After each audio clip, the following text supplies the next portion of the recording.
Menteri ESDM Sudirman Said didampingi Gubernur Sumsel Alex Nurdin meninjau langsung progres pengembangan kawasan ekonomi khusus Tanjung Siapi-Api. Dalam kunjungan ini, Sudirman Said mengatakan kawasan ekonomi khusus Tanjung Siapi-Api menjadi kawasan yang memiliki kesiapan mulai dari infrastruktur dan desain, serta KEKTAA berpotensi untuk membangun kilang minyak dengan skala besar.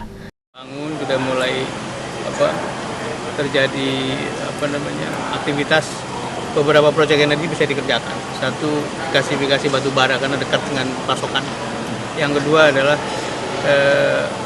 kebijakan B20 kita kan membutuhkan sarana blending ya. Jadi di sini juga bisa dilakukan pencampuran antara solar dengan bio. Jadi ini juga pekerjaan besar yang bisa mengambil lahan di sini. Alex Nurdin yang ditemui usai rapat koordinasi di Pelabuhan TAA mengatakan kawasan ekonomi khusus Tanjung Api-Api sangat potensi untuk membangun kilang minyak.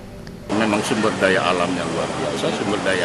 Kalau Bapak katakan tadi yang harus di blending, apa itu bio, sawit energi dengan ini, sawit kita nomor 3 di Indonesia dan seterusnya. Ya. Jadi memang di sini tempat yang sangat tepat di seluruh Indonesia untuk investasi. Itu kan Pak. Tim Liputan Sriwijaya TV.